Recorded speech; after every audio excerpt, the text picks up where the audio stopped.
अस्सलामुअलैकुम, आपको वेलकम कहेंगे स्पोर्ट्स वर्ल्ड में। मैं हूं हिफ्सा इम्तियाज। आज के टॉपिक्स में सबसे पहले यकीनन एचपीएल पीएसएल की बात होगी। पीएसएल 11 के पहले मरहले में लाहौर में मुकाबले जारी हैं और इस वक्त कोयटा ग्लैडिएटर्स और हैदराबाद किंग्स मेंस की टीम जो है वो मद्दे मुकाबल हैं।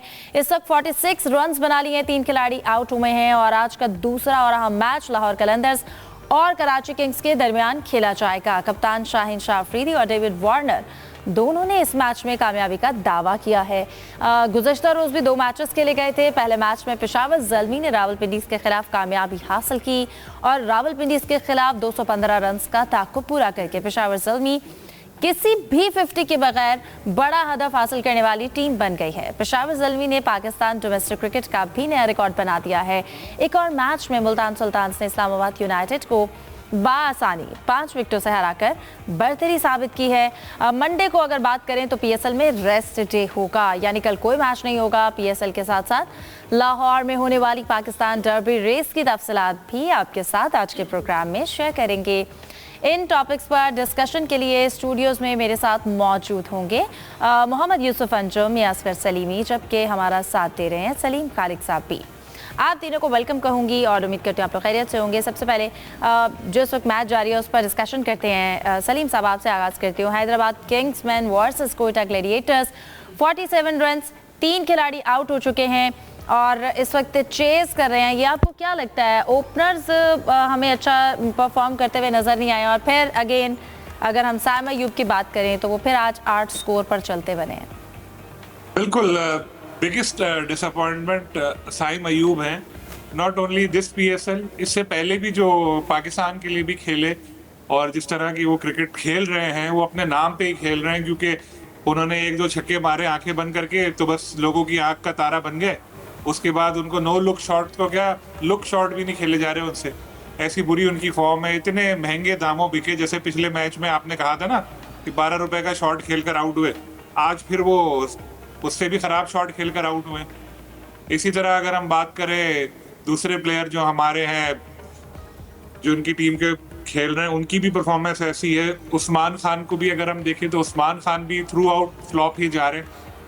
उनको भी जब भी खिलाओ वो ऐसे ही खेल रहे होते हैं। अच्छा, इन लोगों की दोनों की खास बात ये है कि ये 4-5 मैचों में फ्लॉप रहते हैं, उसके बाद जब कुछ ऐसी बातें होने लगती हैं कि यार ये इनको निकालो, ये करो, फिर एक मैच में 70 कर जाते हैं, 60 कर जाते हैं, फिर लोग ये कहने लगते हैं कि यार बस बहुत अच्छा है, इसको खिलाओ, देखा चल गया ना। तो ऐसा नहीं होता भाई। क्रिकेट जो है उसमें आपको तसलसल के साथ परफॉर्म करना पड़ता है, इस तरह से नहीं खेला जाता उसमें। और जब टीम बेस कर रही है, मां सदाकत भी 0 पर आउट हुए, तो यंग प्लेयर्स को इन्होंने ज्यादा लिया है किंग्समैन ने, लेकिन यंग टैलेंट इनका परफॉर्म नहीं कर पा रहा। अगर हम देखें कोयटा को, तो कोयटा की टीम की भी परफॉर्मेंस कोई बैटिंग में इतनी अच्छी नहीं रही। 3 प्लेयर्स उनके डबल फिगर में गए और 8 प्लेयर्स उनके डबल फिगर में, जो बाकी जिनकी बैटिंग है वो तो गए ना डबल फिगर में। 3 प्लेयर्स की परफॉर्मेंस अच्छी रही। शामिल हुसैन ने मुसलसल दूसरी 50 बनाई है, तो ये परफॉर्मेंस उनकी भी इतनी खास थी नहीं, लेकिन बॉलिंग में वो लोग चीजें जो है वो कवर कर रहे हैं अब तक। सही। यूसुफ, आपकी जानिब आना चाहती हूँ। जैसा कि हमने शामिल हुसैन की बात की है, उन्होंने अगेन दूसरी 50 जो है वो स्कोर की है। आप क्या कहेंगे अगर हम उनकी परफॉर्मेंस का जिक्र करें? उन्होंने शॉट सिलेक्शन उनकी कितनी अच्छी रही। अगर उनके फुटवर्क की बात करें, उन्होंने स्ट्राइक रोटेट भी की है।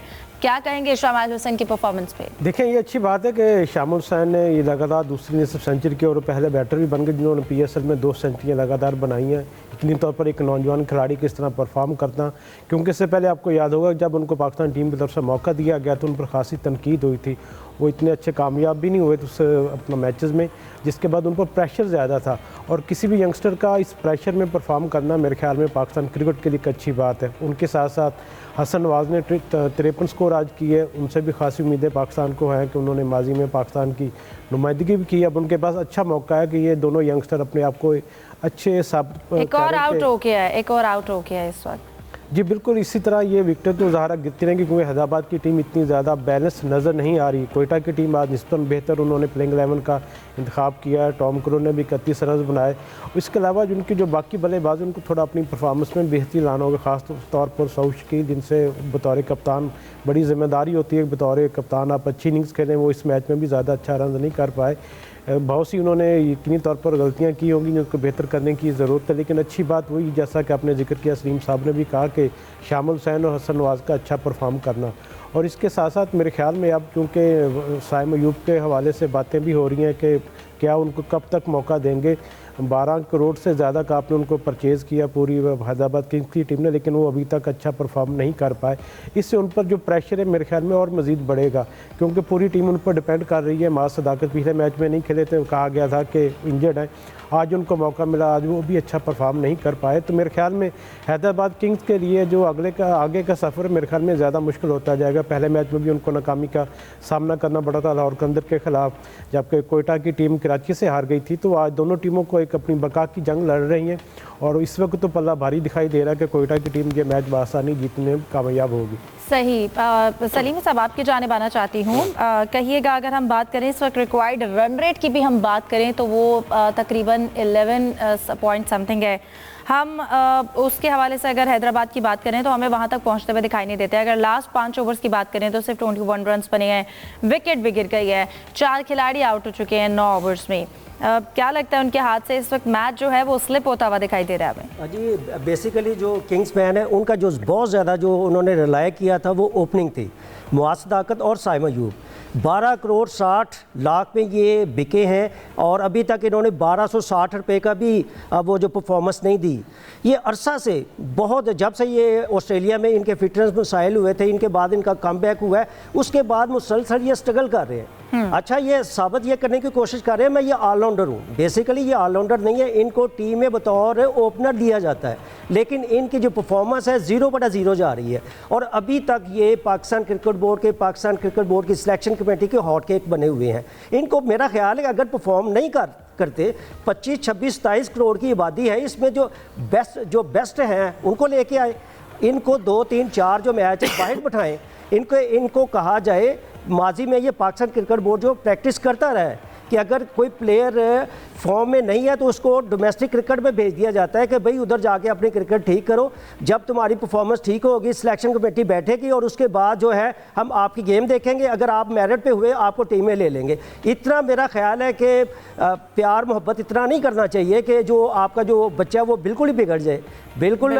नंबर 1, नंबर 2 अभी जो शामुल हुसैन और हसन नवाज, ठीक है, बहुत ज़बरदस्त इन्होंने परफॉर्मेंस की है, लेकिन आपने हसन नवाज की आज की जो परफॉर्मेंस है उसमें क्या नोटिसेबल चीज़ देखी है? आप ये देखें कि दोनों प्लेयर्स ने 3-3 छक्के लगाए, इन दोनों में पोटेंशियल बहुत है, लेकिन ये इनमें जो सबसे बड़ी खामी नज़र आ रही है, शामुल हुसैन और हसन नवाज में दोनों की कहूँगा कि जब अब इन्होंने 50 कर लिया तो इसका मतलब है कि अगले 2, 3, 4 मैच पक्के हो गए, जिसको हम कहते हैं डंग टपाऊ प्रोग्राम। नहीं, जो बड़ा प्लेयर होता है पहले वो 50 का सोचता है, उसके बाद 100 सोचता है, 100 के बाद वो 150 की तरफ जाता है। मेरी बात सुने कि 25 करोड़ की जो आबादी है, इसमें जो 11 बेस्ट प्लेयर हैं वो खेलते होते हैं। आपके पास एक बेहतरीन परफॉर्मेंस है, आपके पास बैट भी वही है, ग्राउंड भी वही है, बॉल भी वही है, आप अच्छी परफॉर्मेंस करें।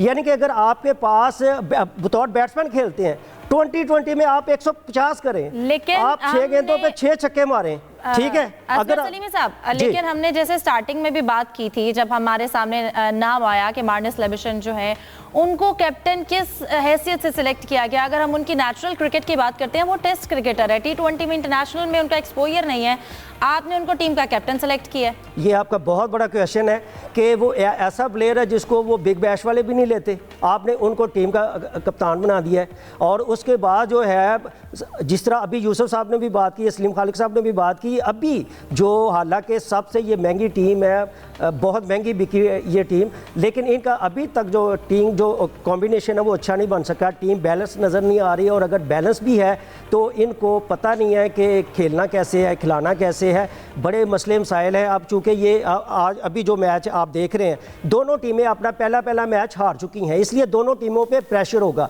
अगर किंग्समैन ये मैच भी हार गए, अगला जो सफ़र है इनके लिए बहुत ज़्यादा मुश्किल हो जाएगा। और मेरा ख्याल है जैसे कि हमने लास्ट टाइम बात की थी कि मार्नस लेविशन ने भी कहा कि कोई मसला नहीं है, अभी जो है वो आगाज़ हुआ है लीग का, आगे हमारे पास जो है वो बहुत से मौके हैं, लेकिन T20 में जो कैलकुलेशन होती है ना वो बहुत थोड़ी सी होती है, आप हर मैच में ऐसा चांस नहीं दे सकते हैं। बहरहाल इस वक्त ये मैच जारी है, 57 रन्स बनाए हैं हैदराबाद ने, 5 खिलाड़ी आउट हो चुके हैं और 10 ओवर्स जो हैं वो मुकम्मल हो चुके हैं। अगर हम बात करें कि 174 का टारगेट आया सामने, और लेट्स सी कि हैदराबाद इसको चेस कर सकती है या नहीं कर सकती, लेकिन इस वक्त बहुत मुश्किल दिखाई दे रहा है। सलीम साहब, आपकी जानिब आना चाहती हूँ। अगर हम मुश्किल की बात करें, कल जब हम अपने प्रोग्राम में डिस्कस कर रहे थे रावलपिंडीज वर्सेस पेशावर ज़ल्मी का मैच, तो हमें तब ये लग रहा था कि पेशावर ज़ल्मी के लिए थोड़ा मुश्किल हो जाएगा। 214 का टारगेट सामने आया, लेकिन रिजल्ट्स जो थे वो इससे टोटल ऑपोजिट दिखाई दिए। पेशावर ज़ल्मी ने कल बहुत अच्छी बैटिंग की। 214 का जो उनको टारगेट मिला था 215 रन का, वो उन्होंने चेस किया। एक बड़ी अच्छी बैटिंग नजर आई। अर्ली विकेट्स गिरने के बावजूद भी, मतलब उतनी जल्दी विकेट्स नहीं गिरी, लेकिन मिडिल ऑर्डर कोलैप्स कर गया, बट फिर भी उन्होंने हिम्मत नहीं हारी। बिल्कुल, ब्रेसवेल और अब्दुल समद बहुत अच्छा खेले थे और उन दोनों की इनिंग्स की वजह से इनको फतह मिली। और यही देखें, अच्छी टीम होती है जो आखिर तक जो प्लेयर हैं वो जिम्मेदारी लें और उस हिसाब से खेलें और अपनी टीम को फतह दिलाएं। शुरू में गोके लग रहा था कि शायद थोड़ी इनको मुश्किल होगी, लेकिन बाद में उन्होंने बड़े अच्छी तरह से चेस किया। शुरू में नहीं, हमें तो मिड में लगा, बिकॉज शुरू में एक अच्छा स्टार्ट मिला, बाबर भी 39 रन बनाकर गए, तो हमें लग रहा था कि शायद थोड़ा फंस जाए शायद ये, लेकिन बाद में मैंने उस वक्त भी यही हम लोग बात कर रहे थे कि नहीं, ये लोग चेस कर सकते हैं, इनके पीछे बैटिंग है अच्छी। तो यही हुआ, जबरदस्त परफॉर्मेंस। और अगर हम अब ये, मैं एक बात आपसे करना चाह रहा था लेकिन वो बीच में रह गई। मियां साहब को पानी पिलाएं, बहुत गुस्सा दिला दिया आपने, बहुत गुस्से में लग रहे थे मुझे वो। किंग्समैन के तो बस आज खैर नहीं थी, तो शुक्र है स्टूडियो में बैठे मियां साहब। दूसरा, अब एक बात, एक अगर पिछले मैच की मैं आपको एक इंटरेस्टिंग किस्सा सुनाना चाहूंगा, क्योंकि वो रह जाएगा वरना, शामिल हुसैन के हवाले से। जी। जब पहला मैच हो रहा था कोयटा ग्लैडिएटर्स का, तो उससे पहले शामिल थोड़े से डाउन थे क्योंकि नेशनल टीम के साथ उनकी परफॉर्मेंस अच्छी नहीं रही, और चूंकि उनके वालिद जो हैं वो एंकर पर्सन हैं, तो कुछ लोग ये भी कह रहे हैं कि सिफारिश पे वो आए हैं। हालांकि अगर हम हकाइक का जायजा लें तो उन्होंने डोमेस्टिक क्रिकेट में स्कोर किया है, ऐसा नहीं है कि ऐसे ही उठा के खिला दिया उनको। लेकिन जब वो इंटरनेशनल में परफॉर्म नहीं कर सके तो बहुत अपसेट थे। तो जो कोयटा ग्लैडिएटर्स के ओनर हैं नदीम उमर, वो उनका अपने साथ बिठाया उन्होंने और उनको हिम्मत बढ़ाई। उन्होंने एक बात बोली कि तुम 50 मैचों में भी 0 पर आउट हो गए ना, तो हमें कोई फर्क नहीं पड़ता, हम तुम्हें खिलाएंगे। हम जानते हैं कि तुम सिफारिश पे नहीं आए हो, मेरिट पे आए हो, हमने तुम्हारा टैलेंट देख के तुम्हें टीम में अपनी शामिल किया है। तो ये इंकरेजमेंट जब उस एक यंग प्लेयर को मिली, तो देखिए आप उसकी परफॉर्मेंस कैसी है कि 2 मैचों में 250। लेकिन साथ में जो पहले मैच के बाद एक प्रेस कॉन्फ्रेंस में उनका रवैया था, वो थोड़ी एरोगेंस उसमें दिखाई दी थी। हमारे यंग प्लेयर्स का यही मसला है। साइम अयूब बहुत अच्छा प्लेयर है, स्टिल अच्छा प्लेयर है, लेकिन एरोगेंस आ गई है कि बहुत ज्यादा जब तारीफें हुई कि जी Saim Ayub no look shot, ये वो हर तरफ वाह वाह, और देखें कितना डाउनफॉल आया। एग्जैक्टली, नो लुक शॉट हर जगह तो नहीं चलती, हर वक्त भी नहीं चलती। बिल्कुल। अब आप ये देखें ना कि साइम जो है, उनको खेलना चाहिए था नेशनल T20 कप, नहीं खेले वो। एक आध मैच ही गालिबन खेले होंगे वो। बाबर आजम नहीं खेले। अब यहाँ चूंकि पैसे मिलने करोड़ों रुपए, यहाँ सारे आ गए। तो डोमेस्टिक क्रिकेट आप खेलोगे नहीं तो फॉर्म में कैसे आओगे, और जब फॉर्म में नहीं आओगे तो टीम को कैसे जितवाओगे? फिर तो यही होगा। लेकिन ये क्योंकि फ्रेंचाइज क्रिकेट है, यहाँ इतना हैवी आपको पैसे मिले हैं, तो वो तो आपको साथ लेकर चलेंगे, वो तुमको तो मजबूरी है आपको खिलाना। लेकिन अब दूसरा मैच है और ऑलमोस्ट किंग्समैन की टीम, अब मैं तो यही कहूंगा ऑलमोस्ट हार गई है। कोई बहुत ही एक्स्ट्राऑर्डिनरी कुछ हो तो ये जीत सकेंगे, तो इनके लिए तो फिर किस तरह से कम बैक करेंगे, बड़ा मसला हो जाएगा। उन्होंने हेवीली रिलाई किया है यंग प्लेयर्स पे, और यंग प्लेयर बासलाहियत हैं, लेकिन परफॉर्म नहीं करेंगे तो क्या फायदा होगा। जैसे मैंने पहले कहा, कोयटा की भी 3 प्लेयर्स ने परफॉर्म किया लेकिन स्कोर बन गया। यहाँ तो एक प्लेयर भी परफॉर्म नहीं कर रहा। आपने खुद कहा लबोशेन, उनके जो कैप्टन है, अब तक वो वीक लिंक का एक साबित हुए हैं। फिर यूएस के कुछ प्लेयर्स उनके जो आए हैं, जो पाकिस्तानी यहाँ क्रिकेट छोड़कर वहाँ गए थे, तो वो भी अब पाकिस्तानी क्रिकेट से काफी अरसे तक बाहर रहे थे, अब यहाँ आए हैं। तो टाइम तेजी से गुजरा जा रहा है, उनके लिए जल्दी से कमबैक करना पड़ेगा उनको। चले इस मैच में अगर फिर कोई फतह नहीं मिले तो अगले मैच में उनको देखना पड़ेगा, क्योंकि पीएसएल के लिए जरूरी है कि सारी टीमें बेहतर परफॉर्म करें ताकि मुकाबले की फजा बरकरार रहे। बिल्कुल, और एक इंटरेस्ट और एक एक्साइटिंग मैचेस होने चाहिए, इंटरेस्ट भी डेवलप रहता है और अच्छे मैचेस जो हैं वो होने चाहिए। यूसुफ, जब हम देखें 214 का टारगेट एक अच्छा टोटल है, हम डिसेंट भी नहीं, एक एक्स्ट्रा टोटल है, बट उसके बावजूद भी उसको डिफेंड ना कर पाना, नो डाउट हम बैटिंग पैराडाइज पिचेस कहते हैं, लेकिन उसके बावजूद भी 214 का टारगेट जो है वो डिफेंड ना कर पाना, आपको क्या लगता है कि ये जो डेथ बॉलिंग के हवाले से हम बात करें, ये फेलियर था पिंडीज के लिए? देखिए पिंडीज़ के लिए सबसे बड़ी उन उम्मीदों का मरकज़ वो थे मोहम्मद आमिर तो आपको पता कि पाकिस्तान की तरफ से बहुत ज़्यादा खेल चुके हैं।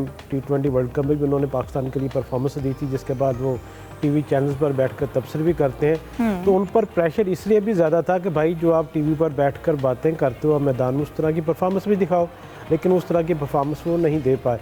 यकीनी तौर पर ये जो कैप्टन थे मोहम्मद रिजवान, उनके लिए भी एक लम्हा फ़िक्रिया होगा कि अगर उनका जो मेन बॉलर है वो परफॉर्म नहीं करेगा तो फिर 215 से ज़्यादा भी रन बनेंगे तो उसको वो दिफा नहीं कर पाएंगे।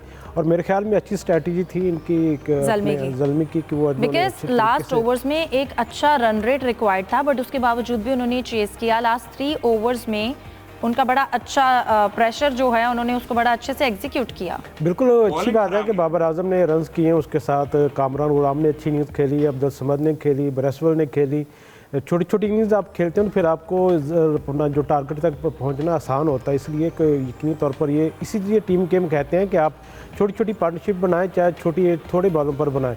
तो उन्होंने एक अच्छी प्लानिंग की जिसकी वजह से उनको कामयाबी मिली। मेरे ख्याल में ये कामयाबी इसलिए भी ज़रूरी थी कि बाबर आजम पर भी बहुत ज़्यादा तनकीद हो रही थी कि बतौर कप्तान भी अच्छा परफॉर्म नहीं कर पा रहे, ऊपर से उनकी जो फॉर्म वो भी इतनी अच्छी नहीं है। अब उनके फैंस भी खुश होंगे कि चलें ठीक है, बाबर आजम ने कुछ स्कोर तो किया, उनकी कुछ आस उम्मीद दिलाई कि अगले मैच में मज़ीद अच्छा परफॉर्म करेंगे।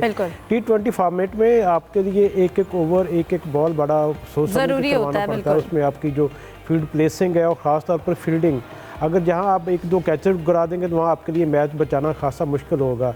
यही मेरे ख्याल में पिंडीज़ की टीम के साथ हुआ और उनके अब क्योंकि अब पहला मैच हार चुके हैं वो, तो मेरे ख्याल में अब उनके लिए कम बैक करना ज़्यादा मुश्किल हो जाएगा। प्रेशर गेम होगी आने वाले गेम्स में। अब देखते हैं कि आने वाले मैचेस में उनकी टीम कैसे परफॉर्म करती है आगे जाके। सलीम साहब, आप कुछ कहना चाह रहे थे? मैं ये कहना चाह रहा था कि देखिए आमिर ने भी 49 रन दिए और नसीम ने 51 रन दिए। तो क्रिकेट जो है एक बहुत फनी गेम है। क्रिकेट की अगर आप इज्जत नहीं करेंगे तो फिर यही हाल होगा। जिस तरह यूसुफ साहब ने भी जिक्र किया कि आमिर सारा साल टेलीविजन पे बैठ के तबसरे करते हैं, ना कोई डोमेस्टिक क्रिकेट खेलनी है ना कुछ करनी है। PSL होना है तो फिर वो प्रीमियर बॉलर बन के खेलने के लिए आ जाते हैं। अरे यार कोई मजाक थोड़ी है ये। लेकिन ये तो हम ओवरऑल मसला देखते हैं ना। अभी हमने साइम का जिक्र किया, हमने बाबर का जिक्र किया, अगर आमिर का भी जिक्र कर लें डोमेस्टिक क्रिकेट की तरफ, ये जो स्टार्स हैं ये नहीं आता। फिर सवाल ये पैदा होता है कि ये हमारे स्टार्स हैं, लेकिन अगर हम इनका करियर देखें जिसपे इनको बहुत हाइप मिली वो बहुत छोटा है। और क्या हम इनको लेजेंड भी कह सकते हैं? बिकॉज जो हमारे पास लेजेंड्स थे, वसीम अकरम और इस तरह के प्लेयर्स थे, हमारे पास वो अब शायद नहीं है। ये स्टार्स हैं बट लेजेंड के लिए इनका सफ़र अभी बहुत पड़ा है। डिस्कशन को कंटिन्यू करेंगे एक ब्रेक के बाद। हमारे साथ रहे।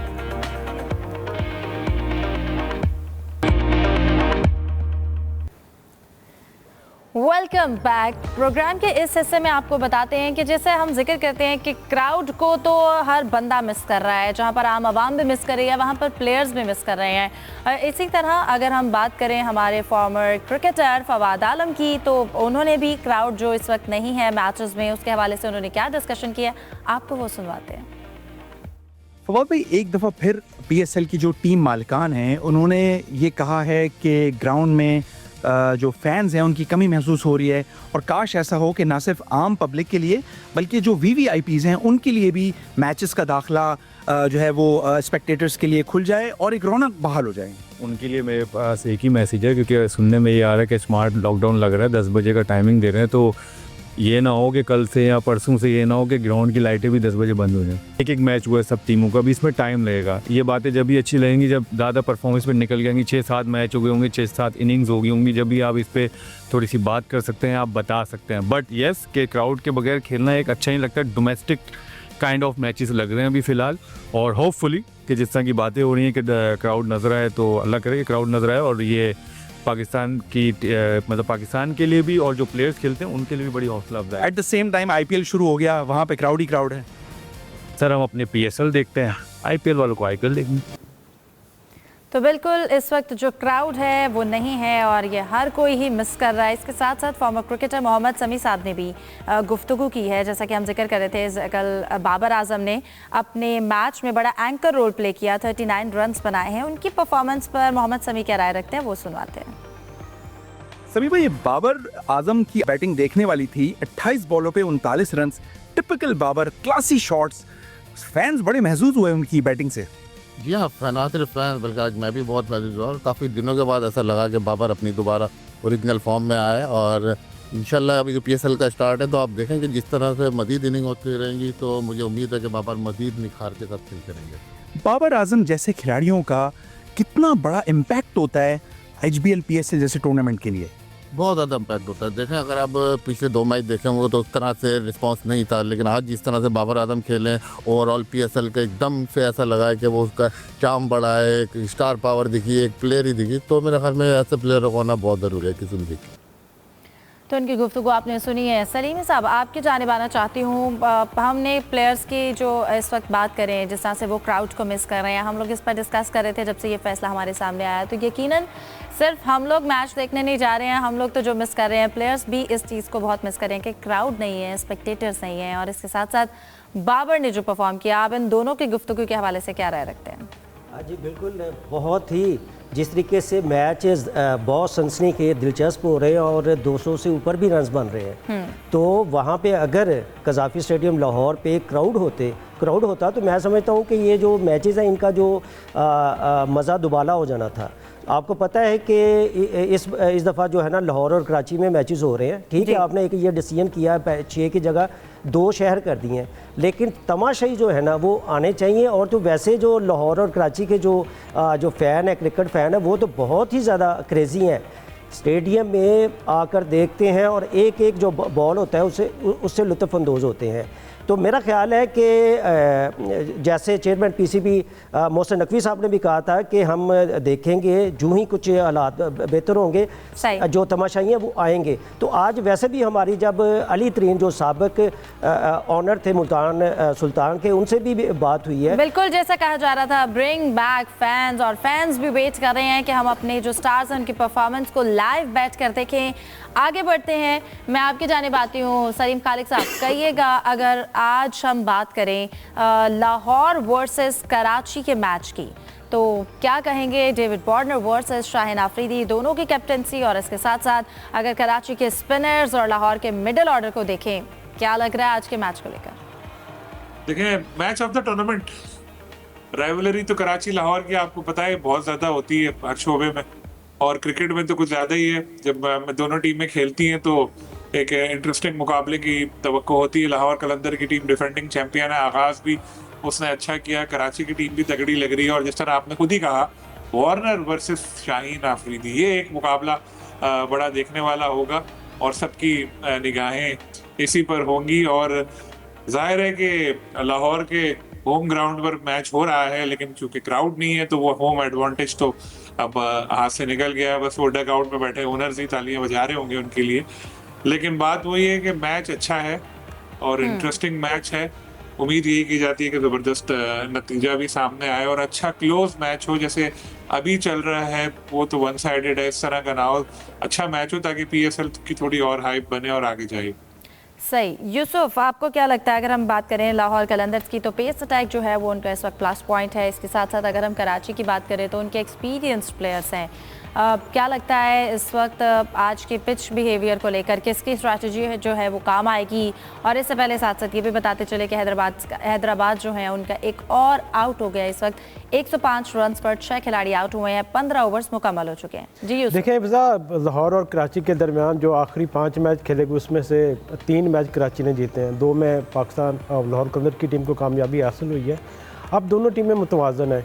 ऑन पेपर देखा जाए तो थोड़ा सा आप एज कह सकते हैं कि उनके जो कम्बिनेशन के लिहाज से मेरे ख्याल में लाहौर की टीम थोड़ा सा उसको मजबूत दिखाई देती है, लेकिन इसका मतलब ये नहीं कि कराची किंग उसके मुकाबला नहीं करेगी। कराची किंग्स के पास रिज़ा हेंड्रिक्स हैं, डेविड वार्नर हैं, मोइन अली हैं, उनके पास हसन अली हैं, मुख्दिल शाह हैं, एडम जंपा हैं। एक अच्छा बैलेंस उनके साथ नज़र आ रहा है। जबकि लाहौर की टीम की अगर हम बात करें तो उसमें फ़खर जमान, मोहम्मद नईम, सिकंदर रज़ा को उनको बहुत ज़्यादा एडवांटेज हासिल है। फिर अगर बॉलिंग की पेसर्स की बात करें तो उसमें ज़्यादा थोड़ी बर्तरी हासिल दिखाई देती है शहनशाह अफरीदी के, मुस्तफ़ीज़ुर रहमान, हारिस रऊफ़ की सूरत में उनके पास। इतनी तौर पर अच्छा कांटे का मैच होना चाहिए। क्राउड को हम बिल्कुल मिस करेंगे और इस मैच में अगर क्राउड होते तो फिर उनको बहुत ज़्यादा मज़ा आना था, लेकिन अब क्योंकि मजबूरी है, क्राउड अभी फ़िलहाल उसका आना मुमकिन नहीं है।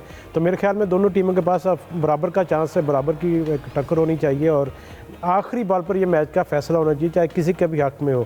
फिर एक्साइटमेंट जो होगी वो पीएसएल की वो पूरे रूज पर होगी। फिर क्योंकि दोनों एक रवायती हरीफ भी हैं, तो मेरे ख्याल में आज का जो मैच है, जिस तरह सलीम साहब ने कहा कि फाइनल से पहले फाइनल कहा जा सकता है इसको। बाकी मैचेस से पहले लाहौर वर्सेस कराची के मैच की जो एक्साइटमेंट है वो थोड़ी ज़्यादा होती है और उम्मीद करते हैं नेल बाइटिंग और एक्साइटेड मैच होना चाहिए। डिस्कशन को कंटिन्यू रखेंगे एक ब्रेक के बाद। Stay with us. Welcome back. Salim साहब, आपकी जानिब आना चाहती हूँ। कल का दूसरा मैच, उसकी अगर बात करें, Multan Sultans versus Islamabad United.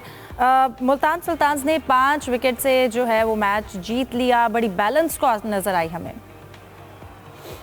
बिल्कुल, उनके जो कैप्टन थे टर्नर, उन्होंने एक जबरदस्त इनिंग खेली, आखिर तक वो लेकर गए मैच को। और यही होता है कि जब आपका कैप्टन अच्छा परफॉर्म करता है तो टीम की हिम्मत भी बढ़ जाती है। और मुल्तान सुल्तान की टीम जो अभी एक तरह से मैं नया यूं कहूंगा कि उसकी ओनर चेंज हुए हैं उसके, तो जो 2 दूसरी टीमें आई हैं तो इसको भी समझे आप 3 टीमें हो गई, तो उनके मुकाबले में अगर देखें तो इनकी टीम ज्यादा बेहतर नजर आती है। जिस तरह से इनका परफॉर्मेंस है और जो इनका टैलेंट हमने देखा, कल के मैच में भी हमने देखा, तो ये टीम ज्यादा बेहतर लग रही है। और पहले मैच के बाद ही ऐसा नजर आता है कि आगे जाएगी ये इनकी टीम और स्ट्रॉन्ग। बिल्कुल सही। यूसुफ, आपकी जानिब आना चाहती हूँ। सॉरी, एक बात जी बिल्कुल। मोमिन कमर का जिक्र रह गया। ये स्पिनर एक ऐसे हैं जो भी मैं लाहौर आया हुआ था तो मैच से पहले मुझे किसी ने इनसे इंट्रोड्यूस कराया था, कहा था इसकी शक्ल देख लो, ये बहुत अच्छा प्लेयर है और ये इवेंट में नजर आएगा, और पहले ही मैच में वैसा हो गया। बहुत अच्छा स्पिनर है, जबरदस्त। यूसुफ, इस्लामाबाद की अगर बैटिंग लाइनअप में बात करें, आपको क्या लगता है हमें कहां पर गैप नजर आया? देखिए, मार्क चैपमैन ने 40 रन किए, डेविड कॉर्नवालिस से उनसे काफ़ी तवक्कुआत थी, वो ज़्यादा अच्छा परफॉर्म नहीं कर पाए। और हैदर अली, शादाब खान, ये बड़े नाम थे, इनसे भी ज़्यादा अच्छा रन परफॉर्मेंस नहीं दे पाई। तो मेरे ख्याल में जो बैलेंस था टीम का इस्लामाबाद का, वो ज़्यादा अच्छा नहीं था। मुल्तान सुल्तान की टीम चूँकि पहली बार उनका एंट्री हुई थी, तो उनके जोश फेलिप ने 55 रन बनाए, उसके साथ टर्नर ने, जैसा कि सलीम साहब ने कहा, अच्छी इनिंग्स खेली। स्टीवन स्मिथ ने 31 रन बनाए, और उसके साथ अगर जिक्र किया जाए इरफात मिन्हास का, जिन्होंने 25 रन बनाए, तो वो मेरे ख्याल में उनका एक फतहगार इनिंग्स कहा जा सकता है उनको। मोमिन कमर की सलीम साहब ने बात की, बहुत टैलेंटेड खिलाड़ी हैं। उनकी सूरत में 3 खिलाड़ी उन्होंने आउट की उस मुश्किल वक्त में, जब देख रहे थे कि जो शादाब खान वो काफ़ी हावी साबित हो सकते हैं। शादाब खान को जिस तरह उन्होंने आउट किया, तो मेरे ख्याल में एक यंगस्टर के लिए मोरल बूस्टिंग चीज़ें हैं। अच्छी बात है कि पीएसएल से पाकिस्तान के लिए टैलेंट आ रहा है। अब इसको कैसे आगे लेके चलना, ये पाकिस्तान बिल्कुल यूटिलाइज करने के लिए बड़ा अच्छा प्लान होना चाहिए। इसके साथ साथ मैं असगर सलीमी साहब, आपकी जानिब आना चाहती हूँ। अगर हम बात करें लाहौर में जो इवेंट हुआ डर्बी रेस का, आपने वो देखा भी, कैसा एनवायरनमेंट था? और ये एक बड़ी अच्छी चीज़ है कि इस तरह के जो स्पोर्ट्स हैं उनका इनेकाद किया जा रहा है। हाँ, देखें जी, जो डर्बी रेस होती है साल की सबसे बड़ी रेस होती है, और जो इस तरह के रेसेस होती हैं, जो लोग हैं वो कई माह से इसका इंतज़ार करना शुरू कर देते हैं। जब आप पाकिस्तान सुपर लीग में जो तमाशाई हैं उनको नहीं बुलाएंगे, उनको एंटरटेनमेंट का मौका नहीं मिलेगा, तो लाजमी बात है वो दूसरी तरफ जाएंगे। आज लाहौर रेस क्लब में ऐसा महसूस हो रहा था कि पूरे का पूरा जो लाहौर है वो उधर पहुंच गया है। इतने ज़बरदस्त मुकाबले हुए थे। टोटल 8 रेसेस हुई थी, जिसमें जो 5वीं रेस थी वो डर्बी रेस के लिए थी। डर्बी रेस के वाले से मैं आपको ये बताऊं कि इसमें जो 4 साल के जो बच्चे और बच्चियां जो होते हैं, हॉर्स होते हैं, वो इसमें शिरकत करते हैं। और इसके अलावा जो आज का जो फासला रखा गया था वो 2400 मीटर था। तो इतना ज़बरदस्त मुकाबला हुआ था, और पहले ही चूँकि कुछ अंदाज़े लगना शुरू हो जाते हैं कि ये जीतेगी, ये प्लेस पे आएगी, इस तरह ये चीज़ें होती हैं। तो एक्सप्रेस न्यूज़ ने जो पहले दिया था, असेसमेंट दी थी कि जुपिटर जीतेगा, और वही हमारी जो असेसमेंट थी उसके मुताबिक जुपिटर ही जीता था। और उसके बाद जब वहाँ पे उसका जो ऑनर था, उसका जो जॉकी था और उसके जो फ़ैन थे, मेरा ख्याल है वो देखने वाली बात थी। मैं समझता हूँ लाहौरियों में जो सबसे एक बड़ी बात होती है वो इस तरह की जो होती है ना, सेलिब्रेशन, चाहे क्रिकेट मैच हो, रेसेस हो, या कोई और एंटरटेनमेंट हो, शोबिस के प्रोग्राम हो, उसको भरपूर तरीके से सेलिब्रेट करते हैं। तो बहुत ज़बरदस्त डर्बी रेस, जो भी उधर गया है वो कहते हैं कि पैसे पूरे हो गए ना, कि जी सानू मजा आया, इतना जबरदस्त मैचेस अपना लग भी रहा है, आपने एंजॉय भी किया है। मैं प्रोग्राम को क्लोज। जी सलीम साहब, मैं कहता मियां साहब पहले बताए थे, पैसे लगाए थे कुछ। मैं बड़े एक्साइटेड लग रहा है आज के मैच के वाले से। प्रोग्राम को क्लोज करते करते सलीम साहब, लाहौर वर्सेस कराची, किसको सपोर्ट कर रहे हैं? लाहौर। यूसुफ? लाहौर जीतेगा। सलीमी साहब। जी मैं लाहौरी हूँ, लाहौर को सपोर्ट करूँगा। बिल्कुल, और ये हैरत की बात है, सलीम साहब कराची में बैठकर लाहौर का सपोर्ट मैं कर रहे हैं। मेरिट की Let's see बात आज जी अगर मैं मेरिट की बात करता हूँ, That's good. सलीम साहब भी लाहौर के साथ हैं और इसके साथ साथ Quetta Gladiators versus Hyderabad Kings 119 scores बने हैं, 6 खिलाड़ी आउट हुए हैं, 17 ओवर मुकम्मल हो चुके हैं और लग रहा है कि हैदराबाद ये भी मैच हार गई है। प्रोग्राम को वाइंड अप करते हैं। आप तीनों का बहुत शुक्रिया, दीजिए इजाजत, अल्लाह हाफिज।